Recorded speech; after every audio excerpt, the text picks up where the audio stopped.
ஈரானுக்கும் அமெரிக்காவுக்கும் இடையே அந்த நியூக்ளியர் ஒப்பந்தம் பேச்சுவார்த்தை நல்லபடியாக நடந்துட்டு இருக்கு. 19ஆம் தேதி அடுத்த கட்ட பேச்சுவார்த்தை அப்படிங்கிற செய்தியெல்லாம் நம்ம பார்த்தோம்.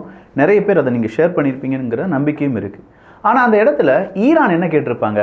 எப்பா சாங்ஷனை போட்டு உயிரை வாங்குறீங்களா? 20 வருஷமாக நாங்கள் அப்படியே தான் இருக்கோம்.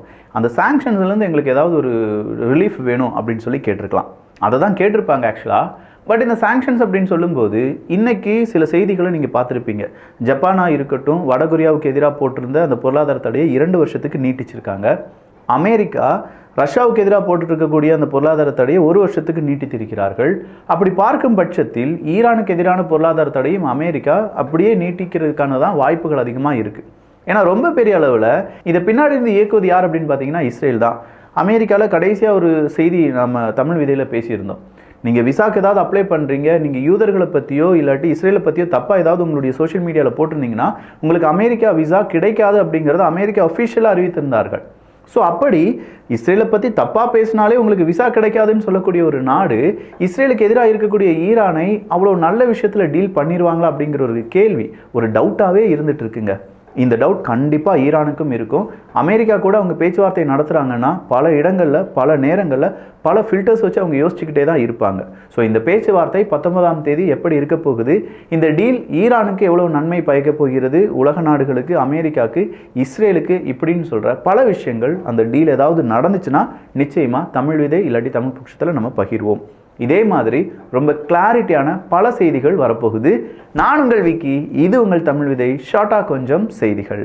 ஈரானுடைய டிமாண்டை அமெரிக்கா என்ன செய்ய போகிறாங்க அப்படிங்கிறது தான் ஃபஸ்ட்டு நம்ம பார்த்த செய்தி. அதே நேரத்தில் ஈரான் அடுத்ததாக சில விஷயங்களை செய்ய ஆரம்பிச்சிருக்காங்க. அவங்களுடைய அணு ஆயுத சோதனைக்கான அந்த ஃபெசிலிட்டிலாம் இருக்கும்ல, அதை கொஞ்சம் அதிநவீனப்படுத்திட்டு இருக்காங்க. சொல்லப்போனால் பிரம்மாண்டமாக அவங்களுடைய நியூக்ளியர் ஃபெசிலிட்டி எல்லாத்தையுமே அண்டர் கிரவுண்டில் தான் வச்சுருக்காங்க அப்படிங்கிற தகவலை கொஞ்சம் நாட்களுக்கு முன்னாடி கசிய விட்டாங்க. அப்படி கசிந்த கொஞ்சம் நாட்கள்லேயே அண்டர் கிரவுண்டை உடைப்பதற்கான ஒரு புது ஆயுதத்தை நாங்கள் தயாரிக்க போகிறோம் அப்படின்னு சொல்லி இஸ்ரேல் ஒரு அறிவிப்பை கொடுத்துருந்தாங்க. இப்போ மறுபடியும் ஈரான் சொல்லியிருக்காங்க, எங்களுடைய எல்லா இன்ஃப்ராஸ்ட்ரக்சரையும் நாங்கள் பலப்படுத்த போகிறோம் அப்படின்னு சொல்லி. பட் இந்த இன்ஃப்ராஸ்ட்ரக்சர் பலப்படுத்துதல் அப்படின்னு சொல்றது கூடவே இஸ்ரேல் இதை நோட்டம் போட்டு கொண்டிருக்கிறார்கள் அப்படிங்கிற தகவலையும் ஈரான் புரிந்திருப்பார்கள். ஒருவேளை இஸ்ரேலுக்கு ஒரு ஃபால்ஸான மெசேஜை கொடுப்பதற்கான ஒரு செய்தியாக கூட இது இருக்கலாம். ஏன்னா இதே மாதிரியான பல தரவுகளையும் நம்ம வரலாற்றில் படிச்சிருக்கோம். தேவையில்லாத செய்திகளை தேவையில்லாத நேரத்தில் சில நாடுகள் பரப்பி விடுகிறார்கள் என்றால் அதை அரசாங்கமே தன்னிச்சாக பரப்பி விடுவார்கள் அப்படிங்கிறதெல்லாம் நம்ம மறந்துவிடக்கூடாது. அடுத்ததா ரஷ்யா உக்ரைன் போரில் உக்ரைனுக்கு எதிராக குறிப்பாக சுமி ரீஜனில் நேற்று ரஷ்யா நடத்தின தாக்குதல் மிகப்பெரிய தாக்குதல் அப்படின்னு சொல்லப்படுது. 20க்கும் அதிகமான நபர்கள் கொல்லப்பட்டிருக்கிறார்கள் என்கிற தகவலும், இன்னும் ரஷ்யாவினுடைய தாக்குதல் இதே சுமி ரீஜனில் அதிகமாக இருக்கும் அப்படிங்கிற ஒரு எச்சரிக்கையும் உக்ரைனுக்கு கொடுக்கப்பட்டிருப்பதாக தகவல்கள் வெளியாகி இருக்கின்றன. உக்ரைனில் இப்போ சுமி ரீஜனில் நடந்த தாக்குதல் எல்லா இடங்களிலும் வரும், உடனடியாக உக்ரைனுக்கான உதவிகள் செய்யப்பட வேண்டும் அப்படிங்கிற ஒரு கோரிக்கையை ஜெலன்ஸ்கி அவர்கள் உலக நாடுகளுக்கு வைத்திருக்கிறார். உலக நாடுகள் குறிப்பாக ஐரோப்பிய ஒன்றிய நாடுகள் என்ன நினைக்க போகிறாங்க, என்ன செய்ய போகிறாங்க அப்படிங்கிறதெல்லாம் இங்கே இருக்கக்கூடிய பெரும் கேள்விதான். அமெரிக்காவை பொறுத்த வரைக்கும் அவங்க இஸ்ரேலுக்கு முன்னுரிமை கொடுக்கிற அளவுக்கு உக்ரைனுக்கு முன்னுரிமை கொடுக்கவில்லை அப்படிங்கிற ஒரு குற்றச்சாட்டை மறுபடியும் வைத்திருக்கிறார் உக்ரைனுடைய அதிபர் ஜெலன்ஸ்கி அவர்கள். ஸோ இந்த ஒரு நிலைமையில தான் சீஸ்ஃபயர், அமெரிக்கா உருவாக்கின சீஸ்ஃபயரை ரஷ்யா என்ன செஞ்சிட்டாங்க, பிரேக் பண்ணிட்டாங்க அப்படின்னு சொல்லி உக்ரைன் சொல்ல, உக்ரைன் தான் பிரேக் பண்ணிட்டாங்க அப்படின்னு சொல்லி ரஷ்யா சொல்ல, மாற்றி மாற்றி 2 பேருமே சண்டை போட்டுட்டு இருக்காங்க. ஸோ இந்த இடத்துல சீஸ்ஃபயர் பிரேக் ஆயிடுச்சா அப்படின்னு கேட்டால் எஸ், மாற்றி மாற்றி அவங்களுடைய எனர்ஜி ஃபெசிலிட்டி மேலே தாக்குதல் நடத்தியிருக்காங்க அப்படிங்கிற ஒரு தகவல் வெளியானாலும் யார் இதை முதல்ல ஆரம்பித்தது அப்படிங்கிறது இன்னும் பெரும் கேள்விதான். எனர்ஜி ஃபெசிலிட்டி மேலே தாக்குதல் நடத்தக்கூடாது, பிளாக் சி அப்படிங்கிற அந்த கடலில் தாக்குதல் இருக்கக்கூடாது, இது இரண்டும் தான் அமெரிக்கா முன்னிறுத்தி அந்த ஒரு சீஸ்ஃபயர். பட் இந்த சீஸ்ஃபயரை 2 நாடுகளுமே ஓவர் கம் பண்ணியிருக்காங்க அப்படின்னு சொல்லும்போது அடுத்ததாக வரக்கூடிய அவுட்கம்மை 2 நாடுகளும் அக்செப்ட் பண்ணி தான் ஆகணும். இதை இன்னும் அமெரிக்கா பெரிதாக பேசவில்லை என்பதும் குறிப்பிடத்தக்கது. மியான்மரில் இன்னைக்கும் ஒரு நிலநடுக்கம் இருந்ததாகவும் ரிக்டர் அளவுகோலை 5.6 பதிவு செய்யப்பட்டிருந்ததாகவும் தகவல்கள் வெளியாகி இருக்கிறது. பட் இதனால் உயிரிழப்புகள் எதுவும் ஏற்பட்டதா அப்படிங்கிறத இன்னும் மியான்மர் அரசாங்கம் வெளியில் சொல்லலை. மியான்மரில் நிலநடுக்கம், அங்கே இருக்கக்கூடிய மனிதர்கள் எப்படி வாழ்வது அப்படிங்கிற அந்த கேள்வியுடன் இருக்கும்போது அதே மியான்மரை ஆட்சி செய்யக்கூடிய அந்த இராணுவ அதிகாரிகள் மீண்டும் மீண்டும் மியான்மர் மக்களுக்கு எதிராக, அங்கே இருக்கக்கூடிய இராணுவ ஆட்சிக்கு எதிராக யாரெல்லாம் பேசுகிறாங்களோ அவங்களுக்கு எதிரான விமானப்படை தாக்குதலை தொடர்ந்து செய்து வருகிறார்கள் என்கிற செய்தி கொஞ்சம் கஷ்டமாக தான் இருக்குது.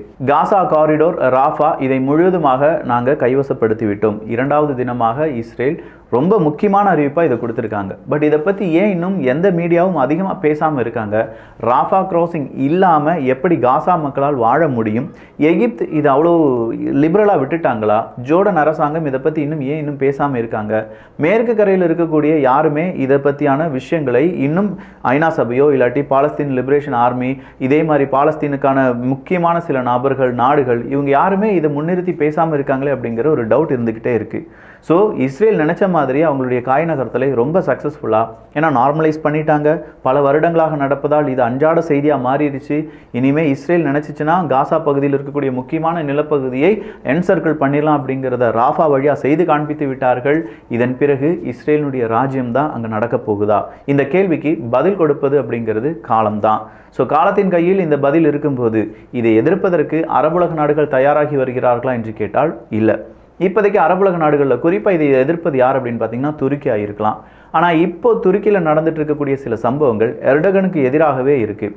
எர்டகன் அவர்கள் அவருடைய ஆட்சிக்கு எதிராக யங்ஸ்டர்ஸ் மிகப்பெரிய அளவில் பிரம்மாண்டமான பேரணியை நடத்தி வருகிறார்கள் என்பதும் குறிப்பிடத்தக்கது.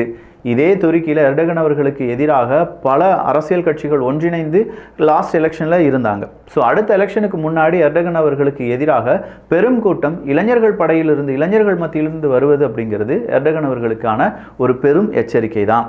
ஸோ எர்டகன் அவர்கள் உள்நாட்டு அரசியலில் துருக்கி அவங்களுடைய பிரச்சனையை கையாண்டு வரும்போது எப்படி வெளிநாட்டு பிரச்சனையில் அவங்க கை வைப்பாங்க அப்படிங்கிற அடுத்த கேள்வி. சவுதி அரேபியாவை பொறுத்த வரைக்கும் சவுதி அரேபியா கிட்டத்தட்ட ஒரு 8000க்கும் அதிகமான நபர்கள், அவங்க யாருமே சவுதி அரேபியாவில் லீகலாக வந்தவங்க கிடையாது, இல்லீகலாக வந்தவங்க.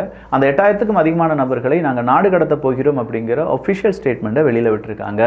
ஸோ இந்த ஒஃபிஷியல் ஸ்டேட்மெண்ட் கூடவே சவுதி அரேபியாவை பொறுத்த வரைக்கும் அங்கே இருக்கக்கூடிய ஹஜ்ஜுக்கு வர்றவங்க எவ்வளோ நாள் இருக்கணும், அவங்க என்னெல்லாம் செய்யக்கூடாது, என்ன செய்யணும் அப்படிங்கிற புதுவிதமான பல சட்டத்திட்டங்களும் உருவாக்கப்பட்டிருக்கிறது என்பதும் குறிப்பிடத்தக்கது.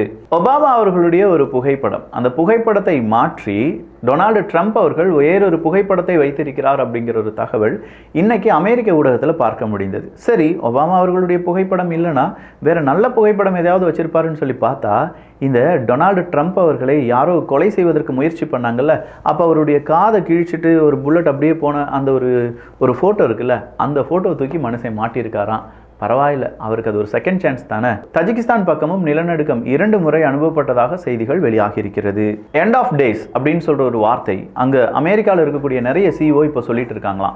இது ஏன் சொல்லிட்டு இருக்காங்க அப்படின்னு சொல்லி பார்த்தா, இந்த ட்ரேட் வாருக்கான ஒரு கிளாரிட்டி இல்லாத அரசாங்கமாக அமெரிக்கா மாறி இருக்கு. சொல்லப்போனால் 90 நாட்கள் பாஸ் அப்படின்னு சொல்றாங்க. அடுத்த நாளே எலக்ட்ரானிக்கு நாங்கள் இப்போதைக்கு இந்த டேரிஃப்ல இருந்து விலக்கு கொடுக்குறோம் அப்படின்னு சொல்றாங்க. ஸோ அந்த பிஸ்னஸ் பண்ணக்கூடிய அந்த மனிதர்கள், அங்கே இருக்கக்கூடிய அந்த ஓனர்ஸ் என்ன நினைப்பாங்க? எப்படி பிஸ்னஸ் பண்ண முடியும்? எந்த சட்டம் எப்போ இருக்குது, எப்போ இல்லாமல் போகுது, இது எதுவுமே தெரியாமல் நாம் ஏன் பிஸ்னஸ் பண்ணணும்? இந்த ஒரு கன்ஃபியூஷன் அவங்களுக்கும் இருக்கும்ல. ஏகப்பட்ட இடத்துல அவங்களுடைய குட்ஸ் ஒரு இடத்துல சிக்கிருச்சுன்னு வச்சுக்கோங்களேன். ஒரு 10 கோடி ரூபாய்க்கு குட்ஸ் எங்கேயாவது சிக்கிருச்சு, சீனாவினுடைய சட்டத்திட்டத்துக்கு தகுந்தது மாதிரி இல்லை அமெரிக்காவினுடைய புதிய சட்டத்துக்கு இது ஒத்து வரவில்லை அப்படின்னு சொல்லி ஒரு 20 நாட்கள் அந்த குட்ஸ் அங்கே போட்டுட்டாலும் ஒரு பிஸ்னஸ் மேனுக்கு அது ஒரு பெரிய இழப்பாக இருக்கும். ஸோ இந்த மாதிரியான இழப்புகளை நாங்கள் எப்படி சமாளிக்க போகிறோம் அப்படிங்கிறது அங்கே இருக்கக்கூடிய பிஸ்னஸ் மேன்களுடைய பல கேள்வி. இதை உண்மையிலேயே எல்லாருமே புரிந்து கொள்ள வேண்டும். உலக அளவில் இந்த சிக்கல் இருக்குது என்பதும் குறிப்பிடத்தக்கது. ஸோ குளோபலைசேஷனுக்கு எதிராக அமெரிக்கா எடுத்த இந்த முடிவு கண்டிப்பாக பேக்ஃபயர் ஆகும். பட் எந்த நாடுகளை இதை அஃபெக்ட் பண்ணும் அப்படிங்கிறது ஒரு பெரும் கேள்விதான். UNRWA அமைப்பு இன்னைக்கு ஒரு முக்கியமான அறிவிப்பை கொடுத்திருக்காங்க. காசா பகுதி மக்களுக்கு இன்னும் எய்டு வரவில்லை என்றால் அங்கே இருக்கக்கூடிய உதவிகள் வழியாக 10 தினங்கள் மட்டும்தான் அவங்களுக்கு தேவையான எந்த உதவி ஆனாலும் செய்ய முடியும் அப்படிங்கிறதா. 10 தினங்களுக்கு மேல எந்த சப்ளையும் அங்க இல்லை அப்படின்னு சொல்லியிருப்பது கொஞ்சம் ஷாக்கிங்கான செய்தி. அதே நேரத்தில் காசா பகுதியில் முக்கியமான ஒரு ஹாஸ்பிட்டல்ல இன்னைக்கு இஸ்ரேல் அவங்களுடைய தாக்குதலை நடத்தி இருக்கிறார்கள். இந்தியாவினுடைய நியூ சப்மரைன் பேஸை பத்தி சீன ஊடகங்கள் செய்தியை வெளியிட்டிருக்கிறார்கள். சீனாவினுடைய கடல் சார்ந்த இருக்கக்கூடிய பல முக்கியமான அப்டேட்ஸ் மத்தியில் இந்தியாவினுடைய சப்மரைன் பேஸை பற்றி அவங்க செய்தியை வெளியிட்டு இருப்பது இந்தியாவை அவங்க உன்னிப்பாக கவனித்துட்டு இருக்காங்க அப்படிங்கிறதுக்கான ப்ரூஃப் தான். $35 கையெழும்புக்கு, $600 கல்லுக்கு இப்படின்னு சொல்லி ஒரு விற்பனையை ஒரு பெண் செய்து கொண்டிருந்தார்கள் அப்படிங்கிற தகவலும், அந்த பெண்ணை நாங்கள் இப்போ அரெஸ்ட் பண்ணியிருக்கோம் அப்படிங்கிற தகவலையும் அமெரிக்கா கொடுத்திருக்காங்க. சொல்லப்போனால் ஏகப்பட்ட மனித எச்சங்களை விற்பனை செய்வதற்காகவே ஒரு வெப்சைட்டை நடத்திட்டு வந்துருந்துருக்காங்க. அந்த வெப்சைட் வழியாக நிறைய பிஸ்னஸை செஞ்சுருக்காங்க. இவங்க கிட்ட இருந்து வாங்கின இந்த ஸ்கல்லு, எலும்பு இதெல்லாம் யார் வாங்கியிருக்காங்க அப்படிங்கிற தகவலை அமெரிக்காவினுடைய காவல்துறை அதிகாரிகள் விசாரித்து வருவதாக செய்திகள் வெளியிடப்பட்டிருக்கிறது. LGBTQ+ கண்டிப்பாக எங்கள் நாட்டில் வேண்டவே வேண்டாம். ஹங்கேரி ஒரு புதிய அறிவிப்பை கொடுத்திருந்தாங்க. அந்த அறிவிப்பு சாதாரண அறிவிப்பாக மட்டும் இல்லாமல் அது ஒரு சட்டமாக மாற வேண்டும் அப்படிங்கிறதுனால இன்னைக்கு ஹங்கேரியில் அதை பற்றியான டிஸ்கஷன் என்பது ஓடிட்டு இருக்கு. ரஷ்யா எல்ஜிபிடிக்கு மட்டும் கிடையாதுங்க, இங்கே 2 பாலினம் தான், ஆண் பெண், அதை விட்டு வேறு எதுவுமே இல்லை அப்படின்னு சொன்னதிலிருந்து ஹங்கேரியும் அதையே ஃபாலோ பண்ணிட்டு இருக்காங்க என்பதும் குறிப்பிடத்தக்கது. ரஷ்யாவினுடைய சுமி அட்டாக் பெரிய அளவு தாக்கத்தை ஏற்படுத்தி இருப்பதால் ரஷ்யா உக்ரைன் இடையே நடக்கக்கூடிய பேச்சுவார்த்தை இல்லாட்டி அமெரிக்கா மீடியேட்டராக இருந்து ரஷ்யாவிடமும் உக்ரைனிடமும் தனித்தனியாக நடத்திய பேச்சுவார்த்தை எல்லாமே எந்த நிலைமையில் இருக்கும் அப்படிங்கிறது ஒரு பெரும் கேள்வியாக மாறி நிற்கிறது. ஸோ நிறைய அப்டேட், நிறைய இன்ஃபர்மேஷன், நிறைய செய்திகளை இங்கே நீங்கள் பார்த்துருப்பீங்க. இது உங்களுக்கு பிடிச்சிருந்துச்சுன்னா உண்மையிலேயே உங்கள் நண்பர்களுக்கும் பிடிக்கும், அவங்களுக்கும் இதை நீங்கள் ஷேர் பண்ணலாம். டெய்லி இப்படி வீடியோ போட்டுட்ருக்காம்ப்பா, அதை பார்த்தாலே போதும் உலகத்தில் என்னெல்லாம் நடந்துட்டுருக்கு அப்படிங்கிற முக்கியமான செய்திகளை பற்றி தெரிந்து கொள்ளலாம் அப்படின்னு சொல்கிற சின்ன உங்களுடைய ரெக்கமெண்டேஷனும் நான் இங்கே எதிர்பார்க்கிறேன். நல்லதை பகிர்ந்து நல்ல சமுதாயத்தை உருவாக்குவோம். நன்றி, வணக்கம்.